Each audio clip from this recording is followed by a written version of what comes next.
കുട്ടി കിച്ചണിലേക്ക് എല്ലാവർക്കും സ്വാഗതം. ഇന്ന് ഞാൻ പാവയ്ക്കായും നമ്മുടെ ചെറിയ ഉള്ളിയും കൂടെ തീയൽ വെക്കുന്നത് എങ്ങനെയാണെന്ന് നമുക്ക് നോക്കാം.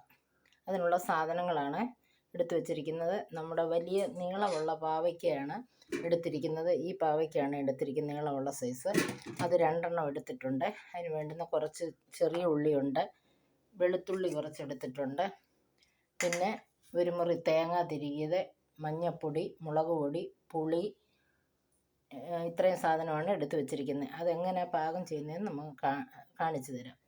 അപ്പോൾ അതിന് വേണ്ടിയിട്ട് നമ്മൾ ഈ ഒരു മുറി തേങ്ങ പൊടിയായിട്ട് തിരുമ്മി ഞാൻ മിക്സിയിലിട്ടൊന്ന് പൊടിച്ച് വെച്ചിരിക്കുകയാണ്, പെട്ടെന്ന് മൂത്ത് കിട്ടാൻ വേണ്ടി. അത് നമ്മൾ ഈ പാനിലേക്ക് ഇട്ട് കൊടുക്കുന്നു. എന്നിട്ട് അതിലേക്ക് ഇത്രയും വെളുത്തുള്ളിയും ചുമന്നുള്ളിയും കൂടെ അതിനകത്തേക്ക് ഇടുന്നു. ഇനി നമുക്കിതൊന്ന് മൂപ്പിച്ച് എടുക്കാം. നമ്മൾ 2 കറിവേപ്പിലയും കൂടെ ഇട്ട് ഈ ചുമന്നുള്ളി, വെളുത്തുള്ളിയും കറിവേപ്പിലയും തേങ്ങയും കൂടെ നല്ല ചുമന്ന് വരുന്നിടം വരെ മൂപ്പിച്ചെടുക്കാം. നമ്മുടെ തേങ്ങ ഇവിടെ ചുമന്ന് വന്നിട്ടുണ്ട്, ഒരു ഗോൾഡൻ കളറായിട്ടുണ്ട്. ഒരു ശകലം കൂടെ ചുമന്ന് കഴിയുമ്പോൾ നമുക്കിത് വാങ്ങി വയ്ക്കണം. അപ്പോൾ അതിന് മുമ്പിട്ടായിട്ട് നമ്മൾ എടുത്ത് വെച്ചിരിക്കുന്ന ഇത്രയും പുളിയും കൂടെ അതിൻ്റെ കൂടെ ഇടണം, ഇട്ട് വറക്കണം.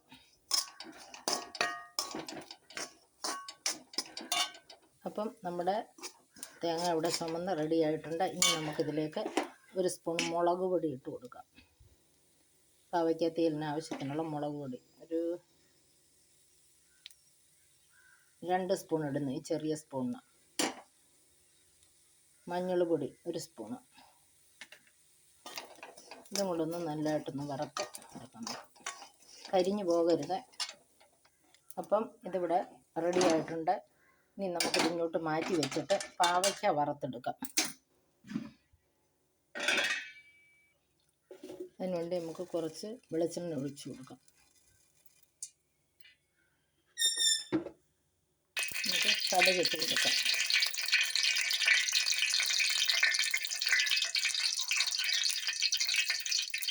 നമ്മുടെ കടുകൊക്കെ ഇവിടെ പൊട്ടിയിട്ടുണ്ട്. ഇനി പാവയ്ക്ക ഇട്ട് കൊടുക്കാം.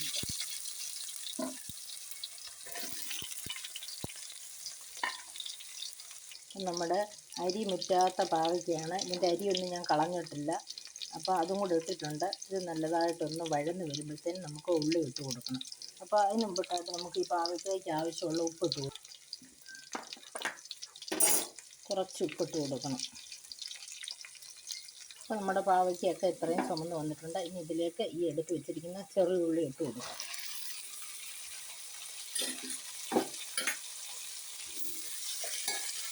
ആ കൂട്ടത്തിൽ തന്നെ നമുക്ക് ഇത്രയും വെളുത്തുള്ളി ഇടണം. ഈ വെളുത്തുള്ളിയും ചുമന്നുള്ളിയും പാവയ്ക്കയുടെ നല്ലതുപോലെ ഒന്ന് ഒരു ഗോൾഡൻ കളറാവുന്നിടം വരെ വഴറ്റിയെടുക്കണം.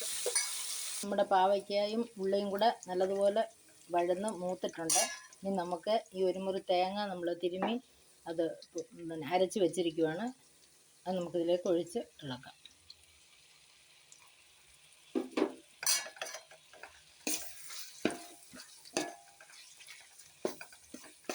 ഇതിലേക്ക് കിടന്നൊന്ന് ചുമക്കണം, എന്നെങ്കിലേ നമുക്ക് കറിക്ക് നല്ല കളർ കിട്ടത്തുള്ളൂ. ആ പച്ചമണമൊക്കെ ഒന്ന് മാറി ഒന്ന് ചുമന്ന് വരട്ടെ. അപ്പം നമ്മുടെ പാവയ്ക്കയുടെ അരപ്പ് ഇവിടെ ചുമന്ന് വന്നിട്ടുണ്ട്.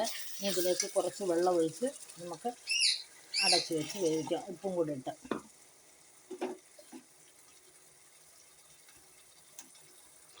നമ്മുടെ ഇതിനുള്ള ഉലുവാപ്പൊടി കൂടി ഇടണം. നമ്മൾ ഒരു കഷ്ണം പുളിയും കൂടെ ഇടുന്നുണ്ട്, കുടംപുളി. എന്നിട്ടിനി അടച്ച് വെച്ച് വേവിക്കാം നമുക്ക്. ഇത് പറ്റി നല്ല എണ്ണയൊക്കെ തെളിയട്ടെ.